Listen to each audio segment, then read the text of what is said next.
Hello everyone, I'm Professor Paul Carrier of the Western Michigan University, Thomas M. Cooley Law School. What I'd like to do now is provide a little bit of background information with regard to the materials on Class 9. This is the final class in this category. We are on the final day's material dealing with assignments and delegations. And after Class 9, by Class 10, we go to the defenses, and we finish up. We have 3 weeks on defenses. I'll talk about that a little bit later, and if not in this video, then starting in next week's. We started with the question of integration and interpretation, things that may or may not be in the contract that were discussed, that were emailed, that were in brochures, or otherwise that were prior or contemporaneous, and the issues that arise in those particular cases, as well as the exceptions to that parole evidence rule and that interpretation problem. After that, we went into conditions and we covered how they work and how they're created. After that, we went into the concept of promises or covenants instead of conditions. And the main reason why is because if you have a promise or a covenant, then at common law you can apply the substantial performance doctrine. So if it's a condition, there's probably forfeiture. If it's a covenant, there's a good chance that even the breaching party can recover for substantial performance. So that was a pretty interesting contrast. And within that, and the substantial performance, we also talked about the fact that ordinarily that substantial performance doctrine does not apply to sale of goods based on the perfect tender rule, UCC 2-601, where anything that's not in conformity with the contract can be rejected, can be accepted, or any commercially reasonable unit can be accepted and the rest rejected. Okay? After that, we talked about anticipatory repudiation, which is not all that difficult to get your mind around. The common law test and the UCC version of it is virtually the same with 2 small changes. And so if you get that set of issues, you just remember the same rules, the same workings, the same mechanics, but add those 2 extra rules to the UCC. And one of them was the requirement that the request, if you wanted adequate assurances, that it had to be in writing. And the second difference was that if you didn't get an answer within a reasonable time, and this is the new part in the UCC, not to exceed 30 days. You can treat that non-answer as a vindication, not a vindication, but as a commitment, as an affirmation that a breach is definitely going to occur. Okay? And don't forget, if you think the other party is going to breach, but you act too quickly, you become the breacher. And by the way, ladies and gentlemen, that to me is probably the most testable area, especially on an essay exam, for a bar exam, because that's where I would put you. If you understand that, you understand the entire area of law. Okay? Not that hard. After that, we went into third-party beneficiary contracts.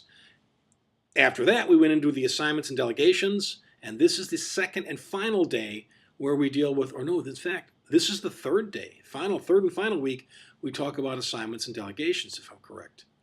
Yeah.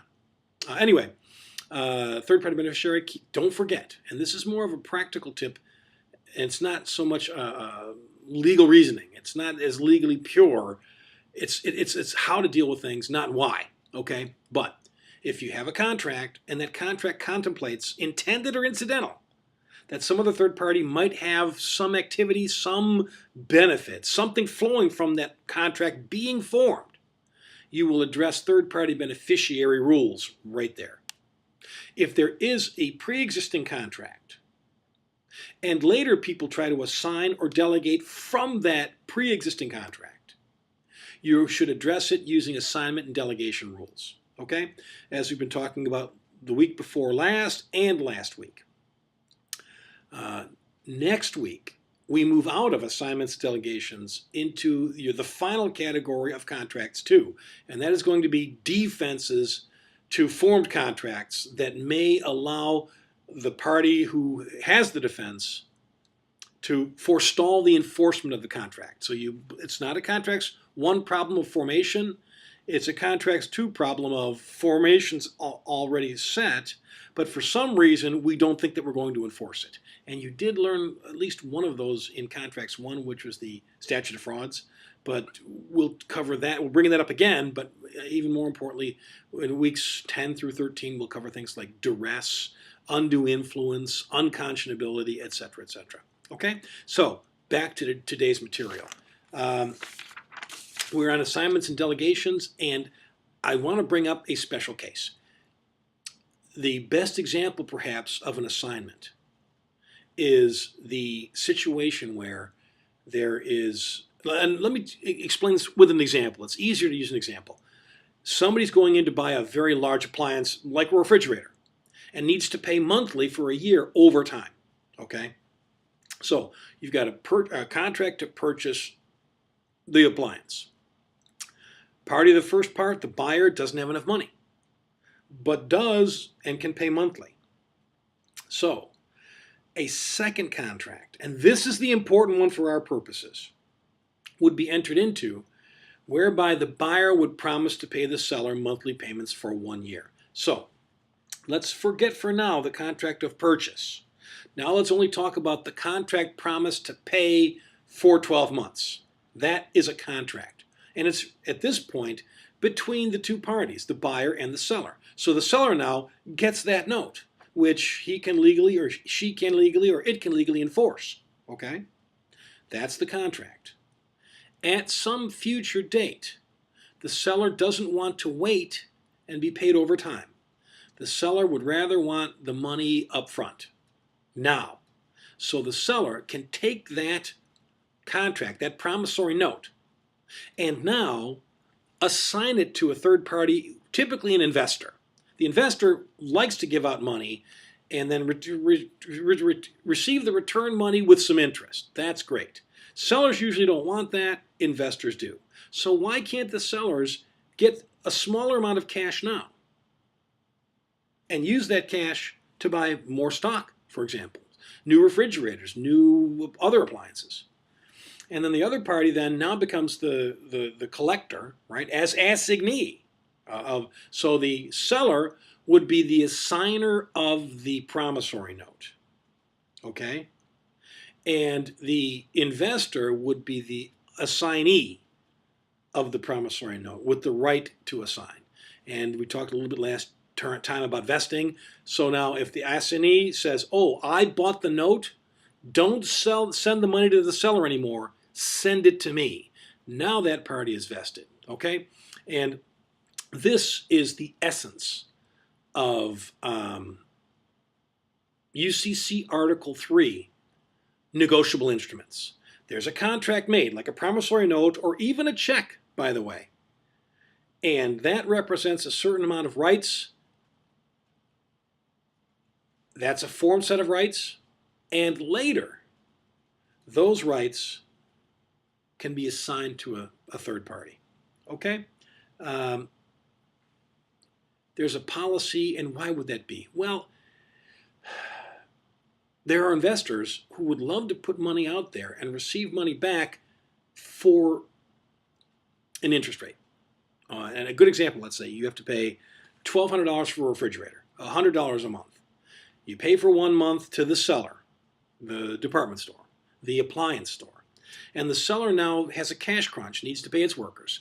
It could take the remaining $1,100 that's still owed on the promissory note. Remember, you paid 1 month. The second month, you still owe $1,100. And that will be discounted. And so an investor might come up and say, well, in 11 months, I will have been paid a total of $1,100.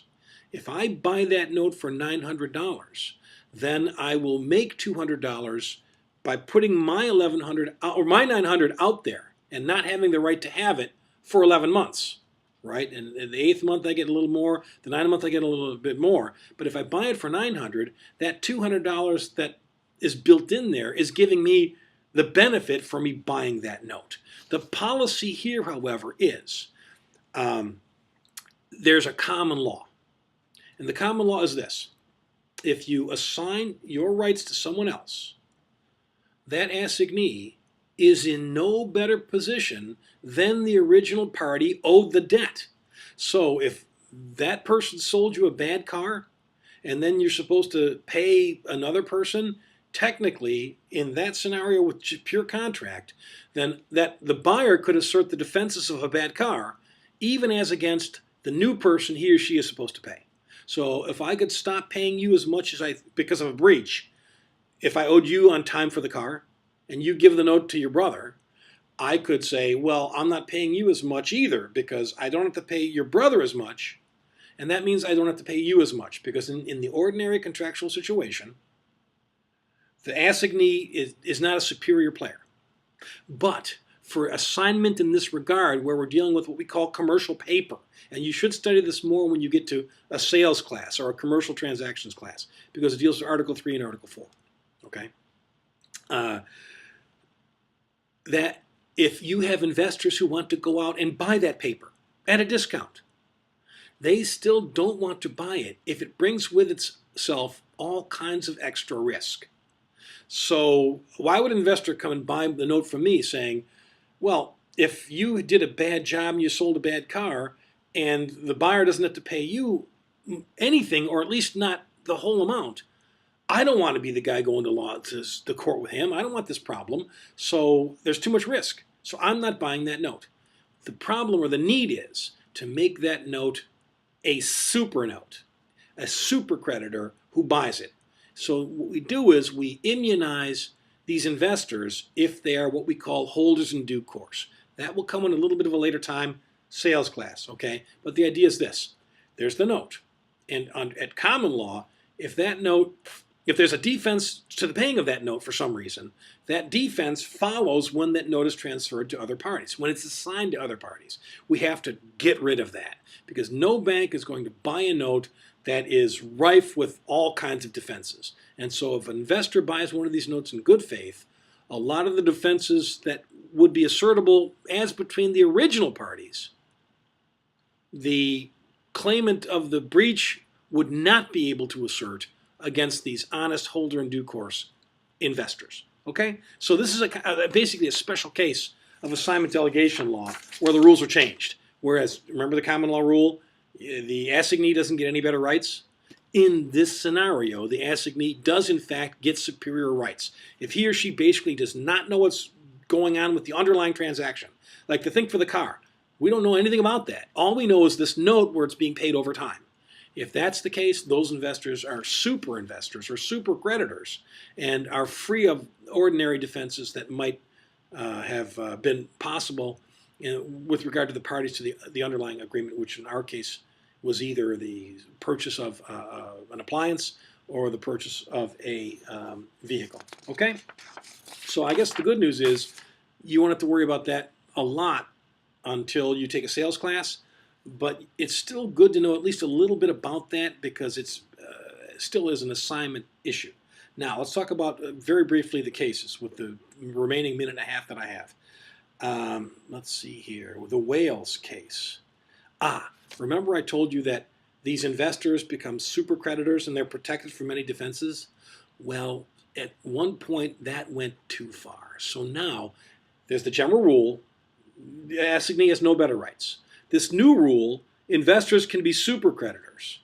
But there's an exception to the new rule, which is super creditors, you investors, if this deals with a consumer product, and because there's been so many problems and fraud, then if you are investing in commercial paper from consumer products, you are required to honor all defenses that the buyer would have with the original seller. Okay, so there's the old rule, there's this new special rule creating super investors, but with commercial products like dryers and automobiles, people who buy that kind of paper as investment are subjected to all the defenses to protect the consumer, basically. With the Seattle First case, these super investors, if they know of a problem, they take a note and it's subject to the problem, those defenses that can be used and brought up.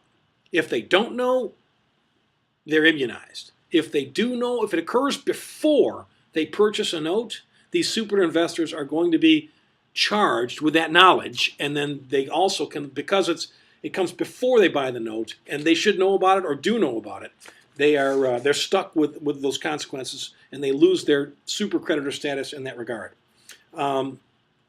In the last one, we have some issues about assignment and delegation. And in that particular case, there was an assignment, but there was not a delegation. And see if you can work that out in the facts, and it should become clear. I'll see you in class. Thank you.